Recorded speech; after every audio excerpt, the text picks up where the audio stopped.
कौन कौन करी। अगर कहता कि जितना हैंड पंप लगल है तो सब करवा दे,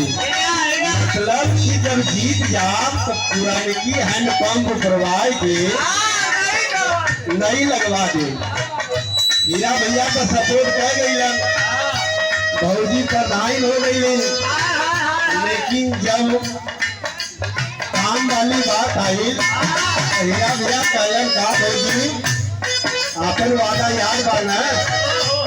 चाहे वो चुनाव का बात रहा आवे तो कोनो सरकारी योजना आई तो देखब वो देखब करे के गारंटी नहीं हो देखब। तब हमारे हीरा भैया का कहलन यह कहलन भौजी काहे बादे भौजी काहे बादे इतना जब से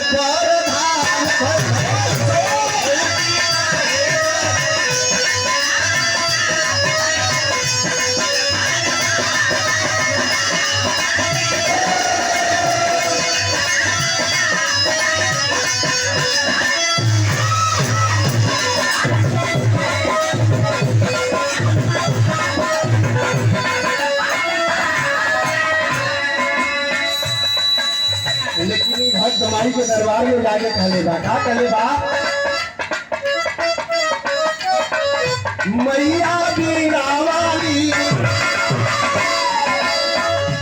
मैया बीरा वाली बिरवा बजाय बेबू महफिल सजाय बेबू हो मैया बीरा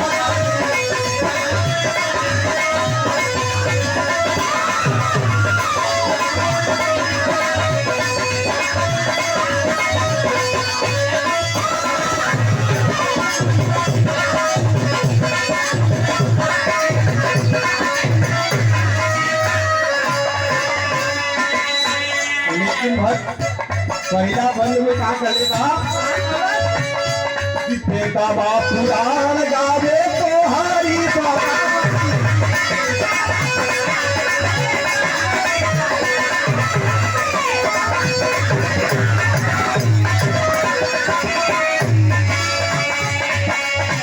ये भगवान खुदा देहिया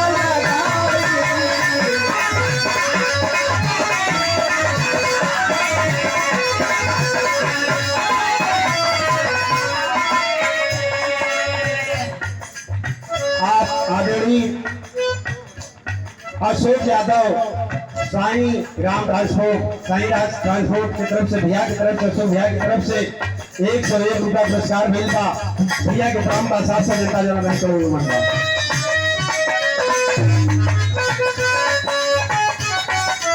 यह कदम भर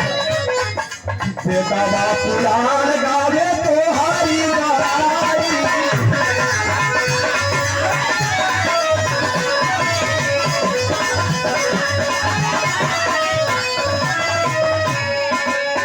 मेरे जौनपुर के धरती से आप आदरणीय नंदू यादव जी तेंदुल वाला भैया की तरफ से 101 रुपया पुरस्कार मिलवा भैया के ब्राह्मण का साथ साथ का जन्म करोड़ अल्ली भगवान खुदा ही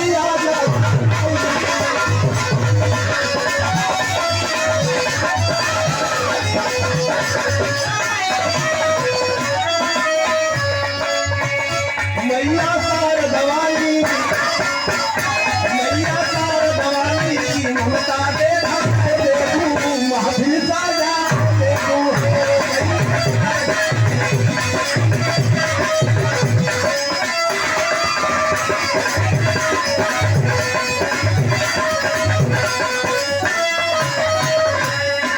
भक्त कलेश माई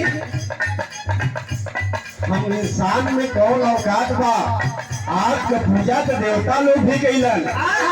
हम आम आदमी ही नहीं जब जब धरती पर कष्ट पड़ल तब मैया आपको पूजा कर गई और लेकिन दूसरे बन में भक्त का कहता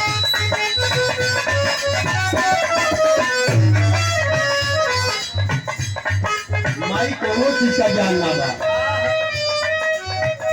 सारे गांव में पदानी सा तू छंदारी जनानी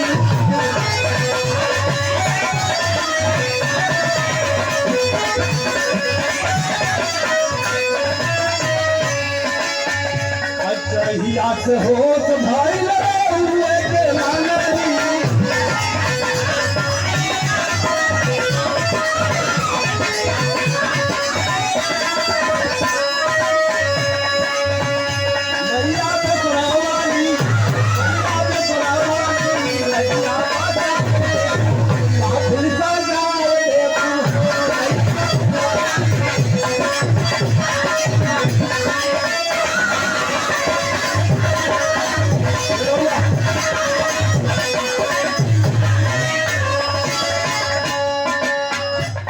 माई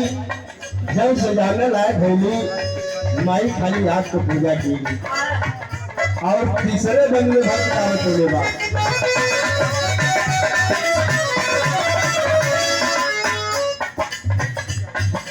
पूरा बजा के मीरा गवाली भजन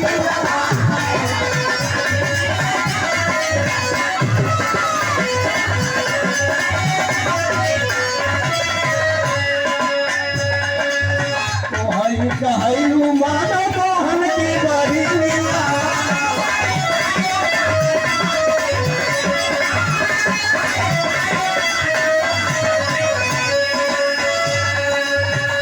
मैया से रावाली मैया से रावाली महफिल सजाए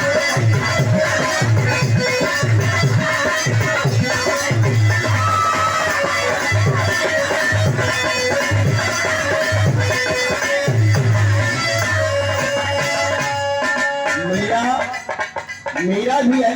भिड़ा बजा के आपका ही भक्ति कहिए। आप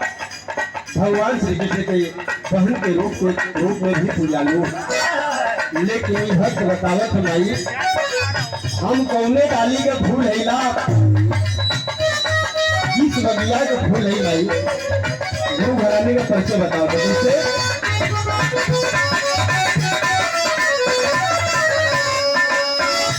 रमन रखा